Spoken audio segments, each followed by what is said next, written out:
Sekarang nak menabung emas fizikal cukup mudah. Save video ni siap-siap tuan-puan, nanti boleh rujuk balik. Tuan-puan, di akaun emas JAP Public Gold, tuan-puan boleh kumpul emas 1 gram di dalam akaun, boleh arahkan sistem akaun emas GAP Public Gold untuk pos emas fizikal 1 gram tersebut ke rumah.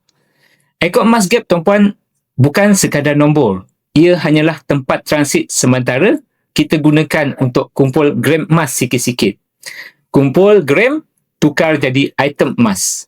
Contoh, nak kumpul duit RM10,000, nak beli emas 20 gram.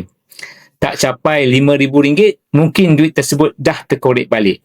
Tetapi dengan akaun GAP, kita boleh asingkan 500 sebulan jadi gram emas. Kita kumpul gram emas. Bahkan RM100 sebulan pun boleh ditukar menjadi gram emas.